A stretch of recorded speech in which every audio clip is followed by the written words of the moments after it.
Hey everyone, it's Kathy. And Paul here with iDulting. We're here to help you navigate the crazy world of adulting. Because let's be real, it's a wild ride. We'll be dropping tips, sharing stories, And maybe even spilling some embarrassing secrets along the way. so get comfortable, grab your favorite drink, get ready to laugh, learn, and level up your adulting game. This is iDulting. Don't forget to like, follow, and or subscribe, and share this podcast. Head over to iDulting.com for more information and to submit questions for us about iDulting. And maybe even pick up some of our new merchandise. And if you know any fellow adults who need some guidance, send them our way. Welcome back to the hottest podcast on the East Shore, voted number one by everyone at this table. Today, we have one of those special episodes. In these, we get to dive into one of our recent trips, share some of our memories, and hopefully inspire you to get out there, live life, and make some memories of your own. This year, we had the pleasure of going to Myrtle Beach for a week. That's right smack dab in the middle of a dual career change and adjusting to our new reality. We actually went away. How'd we pull that off? Well, we really booked it before we got our new jobs, and that was kind of the situation. We had to let our employers know we booked a trip and we wouldn't be there. We typically prioritize our family time and our sanity over our jobs, even though they are important. We communicated with our employers. They told us, yep, we could have our jobs and we're okay to take our vacations. And off we went. It was kind of a special trip for us, too. Our youngest son had just received his first college degree. I retired again. And with both of us securing new, exciting roles in some pretty high-performing organizations, I had just gotten my last career pension started. So that's pension number 2. And we really didn't have any time off yet, but we made sure to let them know way before even hiring that we were going on these trips, and if they didn't like it, pound salt. That's not actually how we worded it. We did say that we booked a vacation because we were at different points in our lives before accepting these jobs. And they agreed. Always the professional. I like pound salt. Sounds tougher. As it turns out, though, neither organization had a problem with us taking it, and they were thankful, actually, that we let them know so early in the process so that they could deal with it.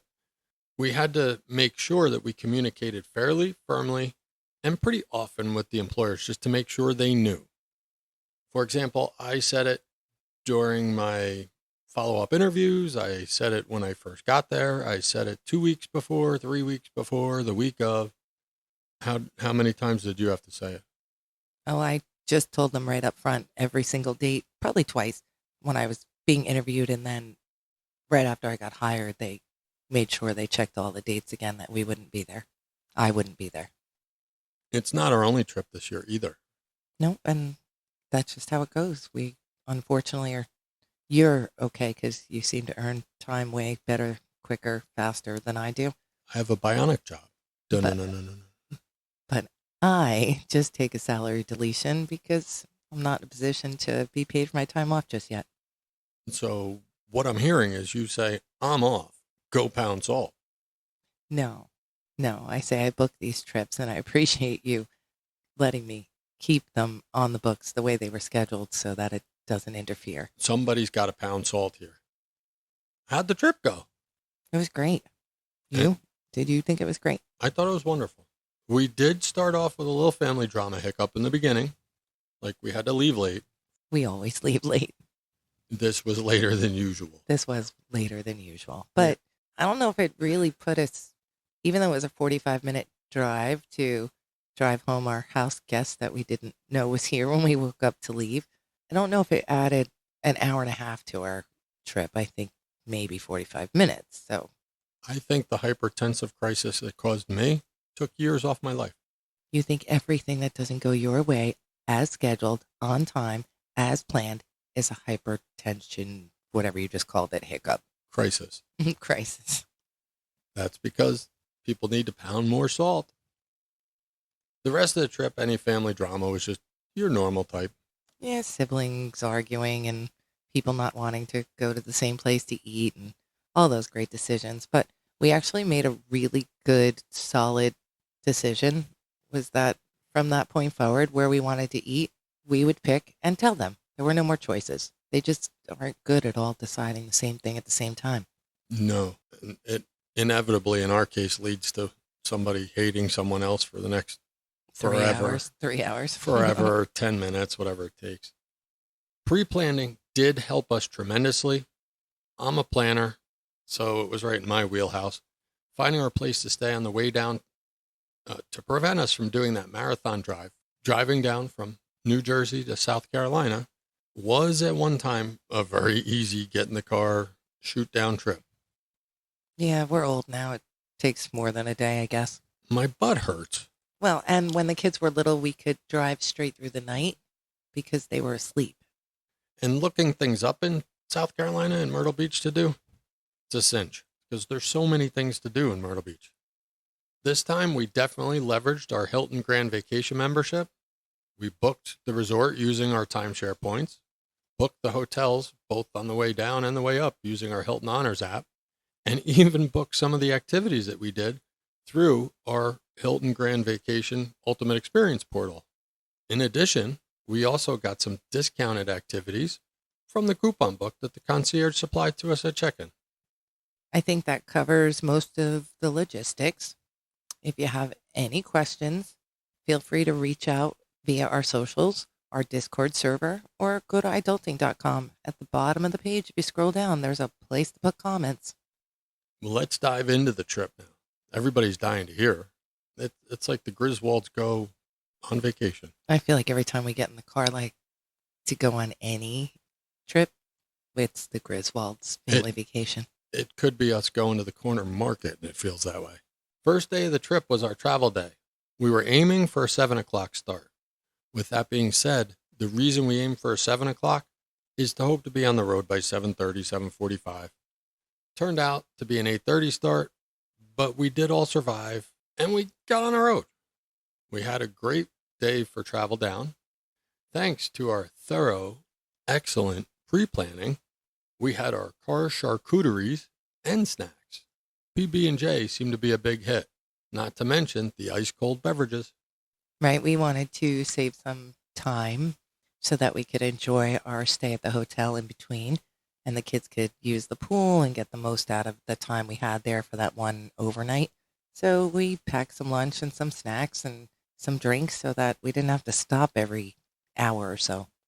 That was it. New Jersey to North Carolina or bust. Our first night destination was the Hilton Gardens Inn in Roanoke Rapids, North Carolina. And we made it pretty much as planned. Yeah, I think we got there about the time to check in. We really did. Surprisingly, because again, we had a little bit of a rough liftoff. All of our road trips seem to take longer than we think they're going to. We arrived about an hour later, which is not a big deal at all. But I was driving, so we did make up a little time. Which is better than me driving.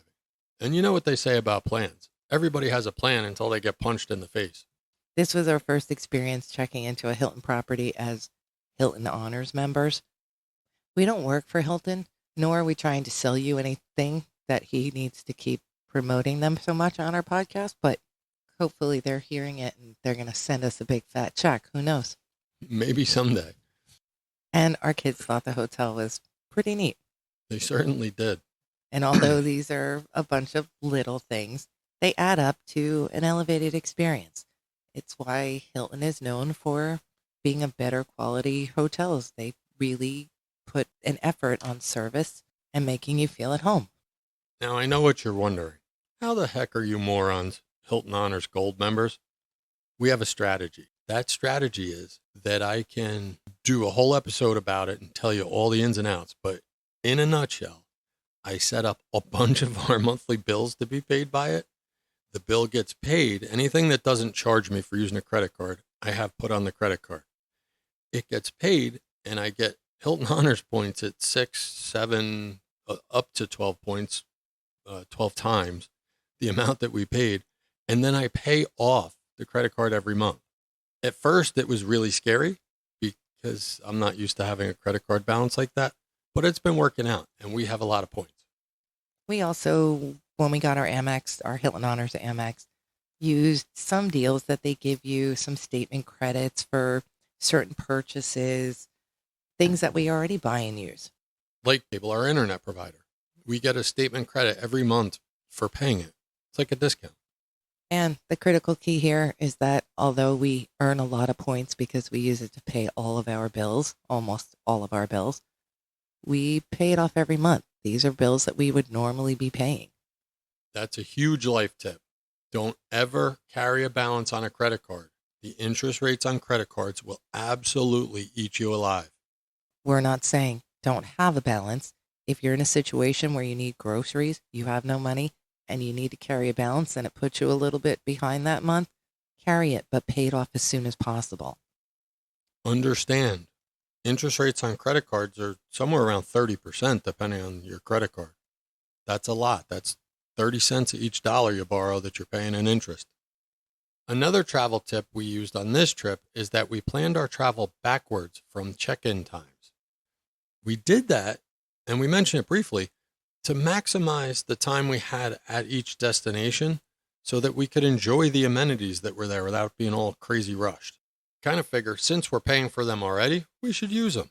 We also have learned over some of our extensive travel portfolio that the common areas in hotels and resorts are designed for sitting and communal things, and you should try to use them for that. It's a great place to meet other people from different places that are visiting the same place you are. It was our Shenandoah Valley trip where we really learned that out of necessity. That was one of the trips where we ended up in a Hotel room. not fancy hotel room, according to our children. And they were making it so peaceful in the room that we felt maybe the lobby would be a better place to hang out. And we did. And we played games and we met people and it was fun. And this is definitely worth restating. When you check into any hotel, you should check with the concierge and the hotel staff about places to go and things to see. They are local. They go to work every day in the area that you're visiting. It definitely didn't let us down. We've done it on several trips now, not only the concierge, housekeeping staff, hotel staff, like regular people that work there are so full of resources and places to go and things. The one that comes to mind is our New Hampshire trip. The girl told us about the swimming hole. That's actually on our list of things to stop on the next trip. We had so much to do, we didn't get there. But we did drive past it, and it looked really cool. Day 2 was a shorter travel day by design. We didn't want to be in the car really long both days, so we took a long first day and a shorter second day. And it gave us time to use some of the stuff at the hotel before we left. And who really wants a long second day? I don't. I would have taken it a one really, really long day, but I'm too old. It exhausts me to do that now. Along the way, and this is another benefit of daytime travel, we saw some fantastic scenery, got off some places. We did a couple quote unquote detours that led us through some pretty cool downtowns. So let's talk about checking in to the Blue Green Resort in Myrtle Beach. The resort's name is Horizon on 77th. Pretty nice place. Certainly not as smooth as the Hilton check-in, and that wasn't a plug for Hilton, nor was it a detractor from Blue Green, but it definitely was not as personable. Yeah, I mean, I don't know what was going on behind the scenes, but apparently something was slowing down. Maybe they were short a staff member, but we checked in at a little after 4. Our check-in time was 4 o'clock, and they told us our room would be ready in about an hour.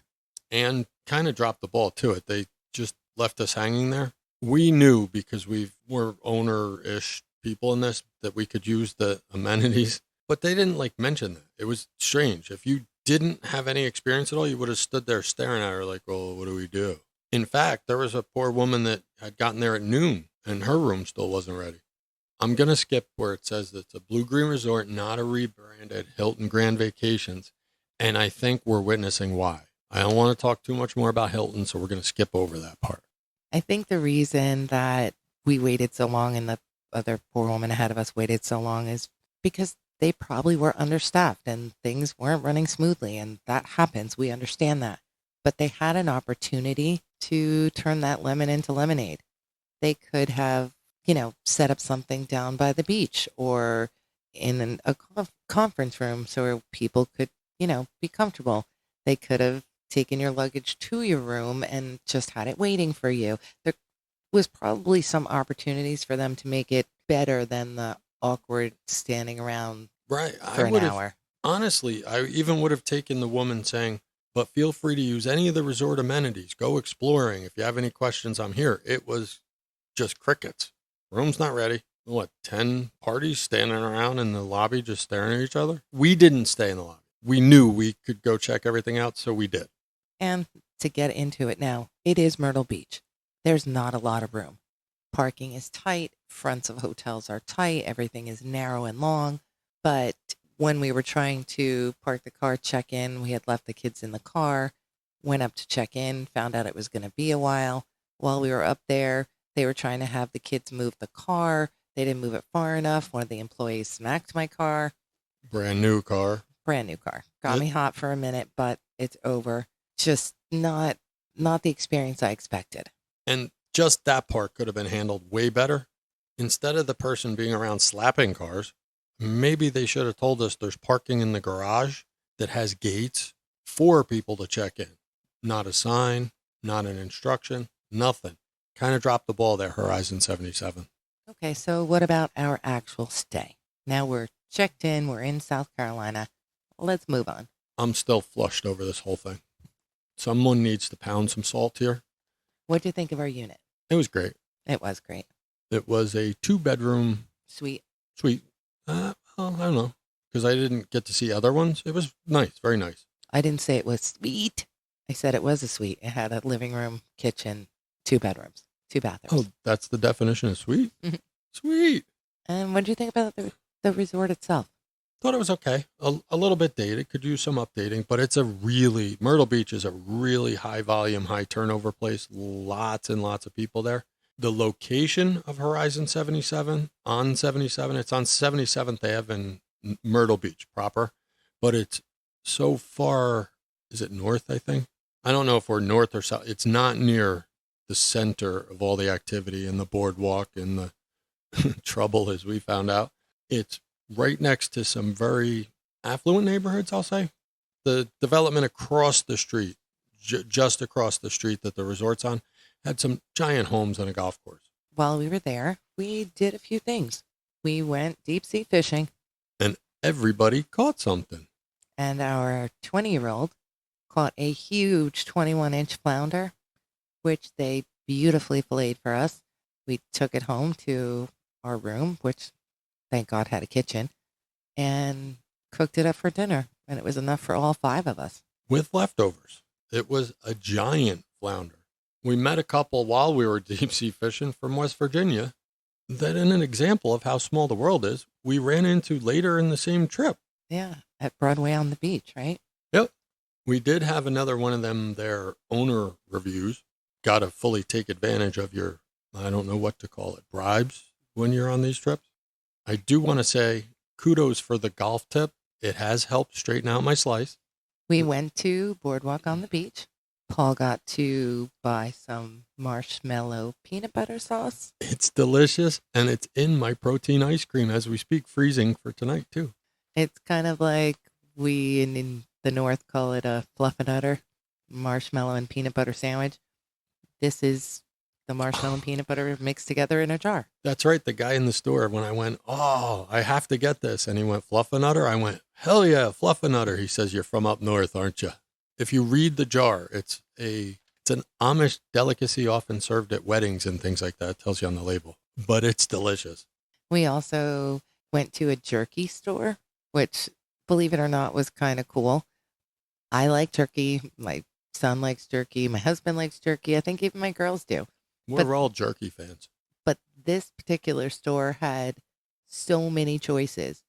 You could have ostrich jerky and buffalo jerky and just things that we normally would never even think to eat. They had it. We tasted some too. What did we taste? I don't know. Liam and I had it. It wasn't normal I wasn't meat. with you. Whatever. I'm not quite sure what it was. It was not normal meat, but it was tasty. We went to Ben and Jerry's. Right. We don't have those in New Jersey. We don't have we have Ben and Jerry's ice cream in the grocery store, but we don't have a Ben and Jerry's ice cream store. It was good ice cream, but it's no Carvel. Honey, you grew up on Carvel, so that'll just always have a place in your heart. That's right. It's not the best. It's just in your heart. It's like a childhood fond memory that only you get to keep. It is the best. Oh, part of Broadway on the beach is that it goes around this lake. 4 different places have 4 different themes. Yeah, like one of them was Margaritaville. One was Was what, dinosaurs or sharks or dinosaurs. Another one was like Europe. It was very cool. it was very cool. It's actually a great place if you're in Myrtle Beach to go shopping and go walk around. It takes a couple hours, and at night they have restaurants and bars and a lot of live music. Maybe not if you have young kids. If you're a group of young adults, this would be a prime location to go in the evenings. We also got to catch up with some friends. We have friends from our local town that moved away a few years ago, and they moved to Myrtle Beach. And we finally, after the second time of going down there and saying we're going to get together, actually took the time to go over and visit and had an amazing time catching up and chatting. And I'm so glad we did it Yes, it was very nice. I'm sure we'll catch up with them again soon. since they're moving back. Yeah. We went on a helicopter tour. Didn't see that one coming. It was awesome. They were helicopters and they went in the air. And they took you along the coast of the beach. It was amazing. The kids loved it. It was a little pricey, but we have always wanted to do it. At least I have. And now we did. Check my bucket list off. No, this is your second helicopter. But ironically, both in the Carolinas. Stuck in Duck. We went on the helicopter tour where the Wright brothers. We didn't go on a helicopter tour. We went on a little 2 single engine plane. Oh, that's right. You're right. So now you have both avionics. You don't have skydiving yet. Yeah, I don't think I'm built for skydiving. You bring a parachute. What kind of build do you need? The kind where the parachute always 100% opens. I'll go. Like I might have to jump out with it already open. And just like Yes. froof it out there. Like those little guys you get and you throw it up in the air because the parachute's open already and it's come down nicely. We have parasailing on our future list. We went to a state park. Our friends told us about this place. Harrington? I forget the name of it. I don't know. But Something with an H. It was cool. it was cool. They had a castle, like an original home to an artist whose husband built her this incredible castle. And we could go in for $2 a person and take a tour and see how they lived. There were alligators, There were alligators. I have photos. actual in the wild. I wouldn't say you could walk up and pet them, but we are tourists, so maybe the lesser intelligent people go up and pet them. I wouldn't. They're alligators. They had some really cool birds. We went to the beach a couple times, got some swimming in, got some sunburning in, some cool shell collection. Next time I'm going to bring my surf fishing setup. And if you go to South Carolina, just be advised you need a saltwater fishing license. And our departure day was great. It's like we've done this before. The kids were pretty much packed up the night before, and all they had to do was roll out of bed, roll into the car, and we were off on our way back to New Jersey. Definitely back to New Jersey. And yes, we did a 2-day travel trip on the way back as well. We're finding when we're going to those 12, 13-hour trips that the 2-day trip is like mandatory. It makes you feel sane. You don't feel exhausted.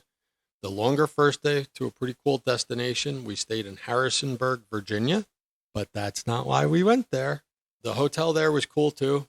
It was much different, like whatever it is, what was it, Home to Suites. It had this whole cool modern decoration, like everything was integrated, but it was a cool place to stay. We had the same Hilton welcome, same amenities. The kids got to use them, but that's not why we went there. We went there to stop at Buc-ee's. and it was well worth it. We'll talk about that in our other episode. Some tips for arriving at home. Brief the family on expectations about getting home. In this case, we used the many hands make light work strategy. Everyone helped us unload the car. We used a similar technique to arrive at the resort, and that one is where you get all your stuff unpacked, stow your bags, suitcases, the whole nine. By getting them to help before they lose interest and need to go explore, or when they get home, get back into their computer games, it helps a lot. Then have some downtime to relax, reacclimate to home living, and recover from the shared space you just experienced for the past week. Remember, nobody wants to come home for their vacation needing a vacation. Yet we still come home tired. Thank you for listening.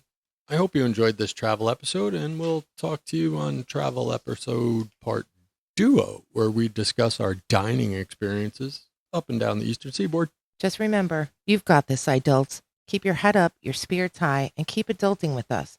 Go forth and conquer the world, or at least your to-do list. And don't forget to like, follow, and or subscribe. Tell your friends, share the podcast, and head over to iDulting.com for more information and to connect with us. See you on the next episode. Be safe.